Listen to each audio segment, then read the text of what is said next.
Soat millari yarim tundan o'tganini ko'rsatardi. Butun hovli, butun mahalla uyquda. Faqat men uxlay olmayman. Yonimda erim uyquga ketgan.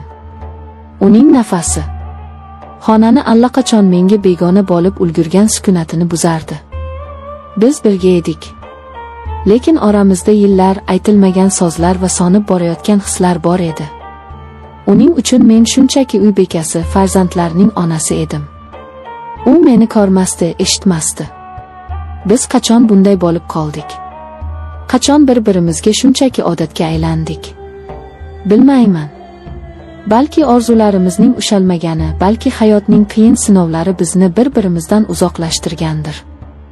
Har kuni bir xil. Uy yumushlari, bolalar tashvishi, kechqurun esa charchagan va gapirishga holi yo'q erim. Uning uchun eng muhimi qorni toq. Usti but bo'lsa bas. Mening ichimdagi bo'ronlar, mening ayollik istaklarim esa hech kimni qiziqtirmasdi. Qo'shni hovliga bir necha oy oldin bir yigit qochib keldi. Ismi Botir. U yolg'iz yashardi. Hovlilarimizni pastakkina devor ajratib turardi. Ba'zida hovlida ish qilayotganimda uning nigohini his qilardim. Uning qarashlarida men anchadan beri unutgan narsani, ayolga bo'lgan qiziqishni ko'rardim. U shunchaki qo'shniga emas, ayolga qarardi. Uning nigohlari mening vujudimni titratib yuborardi. Biz u bilan tasodifan tanishdik. Hovlimizdagi orik daraxtining bir shoxi uning hovlisiga otib ketgandi.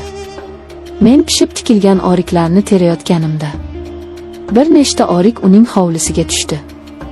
U chiqib oriklarni terib oldi va menga uzatdi. Assalomu alaykum, qo'shni. Oriklaringiz juda shirin ekan, dedi u tabassum bilan. Va alaykum assalom. Oling, olavering, dedim men ham hijolat bo'lib. Shu biz uchrashib qolganimizda gaplashadigan bo'ldik. Uning suhbatlari maroqli edi. U men bilan shunchaki havo haqida, bolalar haqida emas, mening qiziqishlarim, orzularim haqida gaplashardi. Uning yonida men yana o'zimni kimdir ekanimni his qila boshladim. Uning nigohlari ostida men yana ayol ekanimni esladim. Bir kuni kechqurun erim do'stlari bilan choyxonaga ketdi. Bolalarim uxlagan, uyda yolg'iz edim. Hovliga chiqib osmondagi yulduzlarga termulib o'tirardim. Ichimdagi yolg'izlik meni ezardi. Shunda devor ortidan Botirning ovozi eshitildi. Yulduzlarni sanayapsizmi, qo'shni? Men cho'chib tushdim. Ha, shunchaki deya oldim xolos. Yulduzlar chiroyli, lekin ular ham yolg'iz, dedi u. Uning ovozidagi mayinlik yuragimni eritib yubordi. Biz uzoq gaplashdik. U o'z hayoti haqida, men esa o'zim haqimda gapirdim. O'sha kundan boshlab bizning munosabatlarimiz o'zgardi. Biz har kuni kechqurun, hamma uxlaganida devor yonida uchrashadigan bo'ldik. Bu uchrashuvlar mening hayotimning mazmuniga aylandi. Men kun bo'yi shu lahzalarni kutib yashardim.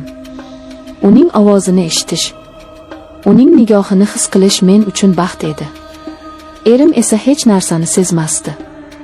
U o'z ishlari bilan band edi. Uning uchun mening borligim ham, yo'qligim ham bir edi.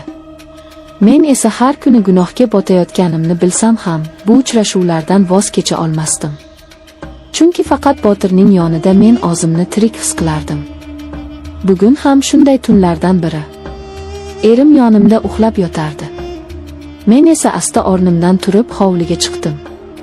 Botir meni kutib turardi. U devordan oshib mening hovlimga o'tdi. Biz so'zsiz bir-birimizga yaqinlashdik. Uning qo'llari mening qo'llarimni topdi. Seni sog'indim, dedi u. U meni asta o'ziga tortdi. Uning quchog'ida men o'zimni butunlay unutdim. Yillar davomida yig'ilib qolgan alamlar, yolg'izlik, mehrsizlik hammasi bir zumda yo'qoldi. Faqat u va men qoldik. Uning lablari mening lablarimga tegdi. Bu bo'lsa shunchalik ehtirosli, mayin ediki, men butun vujudim bilan titrab ketdim. Bu men anchadan beri unutgan, sog'ingan bo'lsa edi. U meni ko'tarib oldi va biz hovlining burchagidagi soriga bordik. U yerda bizni hech kim ko'rmasdi. Men uning ko'zlariga qaradim. Uning ko'zlarida men o'z aksimni ko'rdim. Baxtli sevilgan ayolni. Qo'rqmayapsanmi? so'radi u. Qo'rqaman. Lekin sen bilan shu qo'rquv ham shirin, dedim men. Bu tun biz birga bo'ldik. Bu shunchaki jismoniy yaqinlik emasdi. Bu ikki yolg'iz qalbning birlashuvi edi. Biz bir-birimizga nafaqat tanamizni, balki qalbimizni ham ochdik. Uning har teginishi, har bosasi mening vujudimda olov yoqardi. Men yillar davomida uxlayotgan ayollik hislarimni, uyg'onayotganini his qildim. U menga shunchalik mehr va ehtiyotkorlik bilan muomala qilardiki, men o'zimni malikadek his qildim. Biz tongga yaqin xayrlashdik. U yana devordan oshib o'z hovlisiga o'tdi. Men esa xonamga qaytdim. Erim hamon uxlab yotardi. Men uning yoniga yotdim, lekin endi men boshqa ayol edim. Bu tun mening hayotimni o'zgartirib yubordi. Men gunoh qilganimni bilaman. Lekin men birinchi marta o'zimni baxtli his qildim.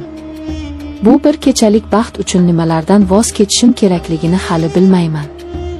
Lekin bir narsani aniq bilaman. Bu tun men uchun unutilmas bo'lib qoladi. Bu tun mening shirin gunohim edi. Endi nima bo'lishini vaqt ko'rsatadi. Men endi shunchaki uy bekasi emasman. Men sevilgan ayolman.